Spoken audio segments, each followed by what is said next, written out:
Bonjour. Alors j'ai eu ma fille en vacances là et elle m'a fait plein de remarques à propos de mes vidéos sur YouTube. Déjà elle m'a dit papa, pourquoi tu dis pas bonjour à tes abonnés?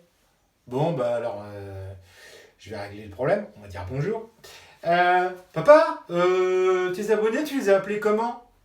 Bah ouais parce que ils aiment bien avoir un petit surnom. Oh mince.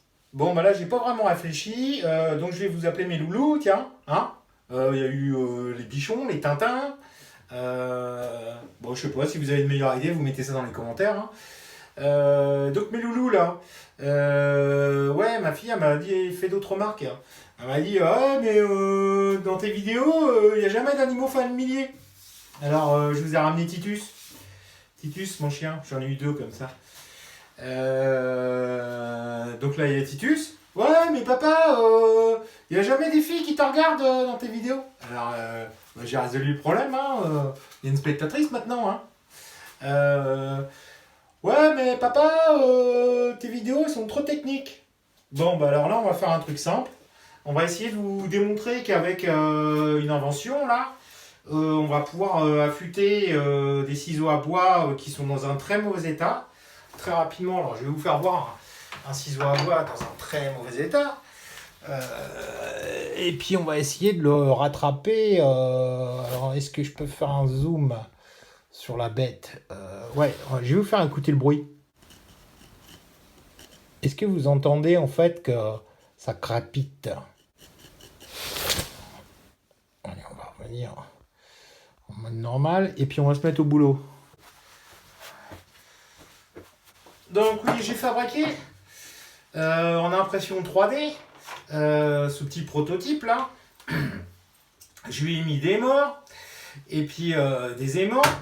Et puis là, il y a des joues en fait de manière à ce que le ciseau il soit bien perpendiculaire à la surface. Donc on va se le serrer un peu là. On va serrer juste les morts.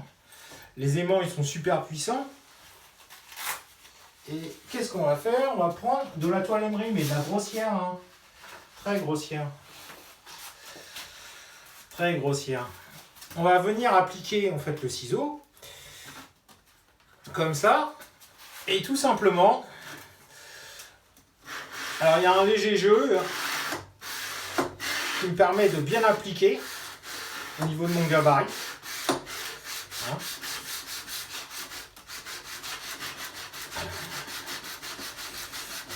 Et on va venir, en fait, comme ça, on déplace sa toile émerie, histoire d'optimiser l'usure de la toile émerie. Bon, je vous ferai des gros plans, là, vous les verrez un petit peu plus tard sur la vidéo, là, sur le fonctionnement du gabarit, comment je l'ai fabriqué. Partez pas tout de suite, hein. Alors voilà, là on a fait quelques passes. Ici c'est toute la matière en fait qui a été retirée là. Je sais pas si on va essayer de zoomer. Hop, voilà. Voilà, donc déjà ça commence à briller un tout petit peu. Donc sur le gabarit on est sur un angle à 30 degrés. Ce que je vais faire maintenant c'est prendre un marqueur. Hop. Et on y retourne. Ce que je vais faire aussi, c'est mettre un petit coup de ciseau, puisque cette partie-là, elle est bien usée, là.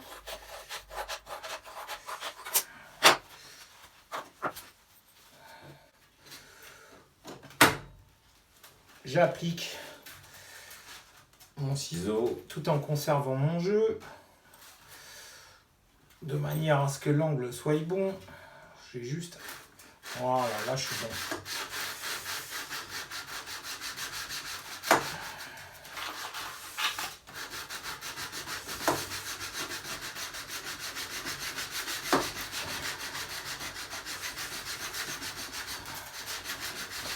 Vous allez voir que assez rapidement on obtient un résultat.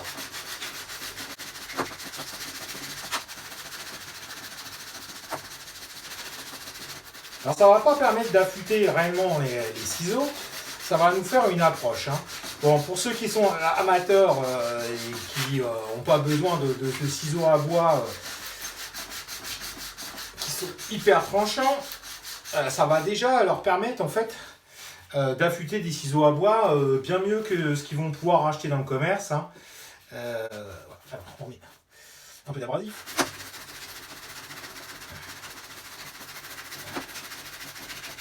J'aurais dû chronométrer et regarder un petit peu le temps que ça prend, l'histoire. Mais par rapport aux techniques d'affûtage classique, ça me paraît hyper rapide. Bon, c'est sûr, avec un Touré, vous allez aller beaucoup plus vite. Mais bon, un Touré, ça a quand même son prix. Vous voulez une bonne marque, faite pour l'affûtage, vous en avez pour 500 balles. Et encore, à 500 balles, vous n'avez pas tous les outils avec. Ils sont en supplément. Il y en aura pour autant d'outils. Donc là, on va déjà regarder un peu ce que ça donne. Bon, mon marqueur, il est complètement parti, là. Donc mon marqueur est complètement parti, on va le remettre. Et je vais changer le papier de verre, parce que j'en ai un qui a un peu meilleure qualité. On va voir ce que ça donne avec celui-ci.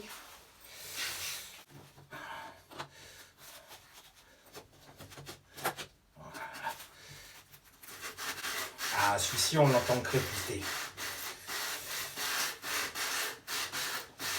Donc celui-ci, en très peu de passes, je pense qu'il va faire le même boulot que l'autre.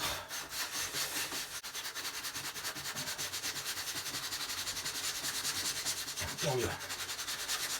Donc évidemment, mon système de glissière, il y a très peu de jeu. Hein. J'ai laissé vraiment qu'un jeu mécanique. Un jeu fonctionnel. Alors, je vais vous expliquer un peu tout ça dans les prochaines vidéos là. Voilà. On va regarder maintenant ce que ça donne. C'est déjà autre chose. Voilà, vous voyez là, le brillant commence à arriver. Donc ça permet de restaurer des ciseaux à bois ou des lames de rabot hein, assez rapidement. Donc une simple petite passe au mille. Et vous voyez déjà le brillant qu'on obtient. Hein.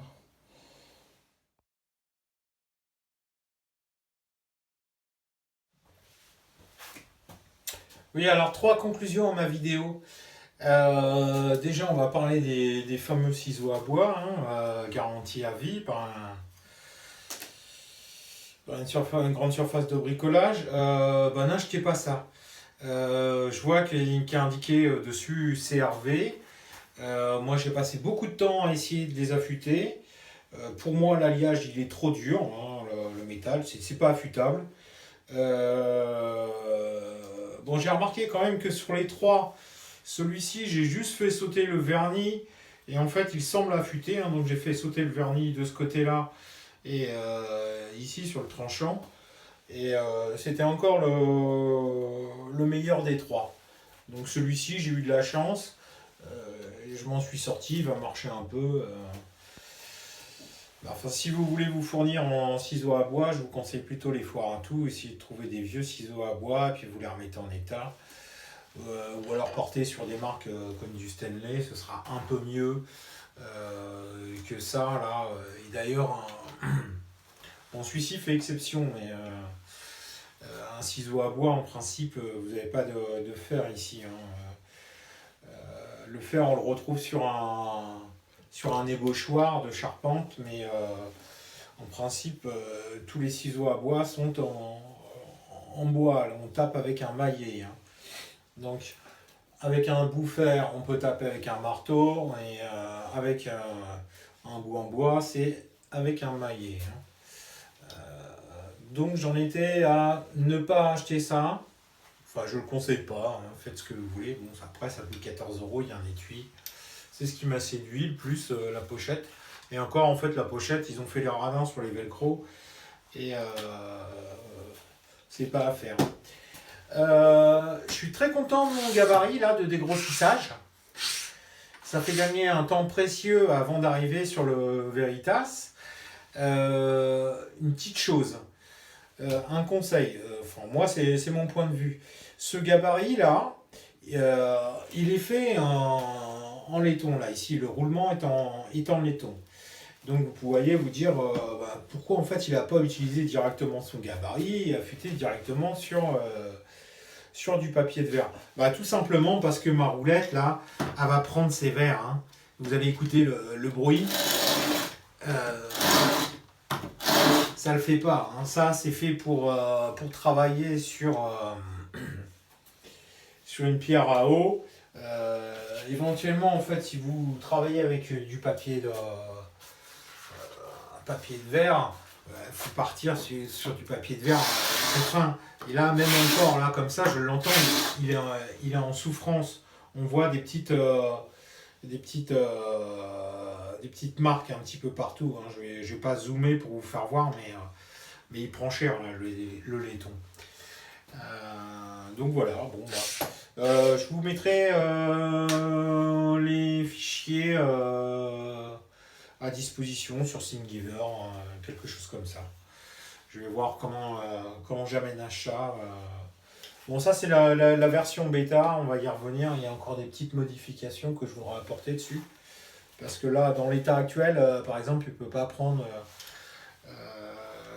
mes gros rabots, pas un rabot, mais de lame de rabot. Il ne peut pas prendre une grosse lame de ciseaux à bois. Et bon, c'est un détail que j'avais pas vu lors de la conception. Voilà.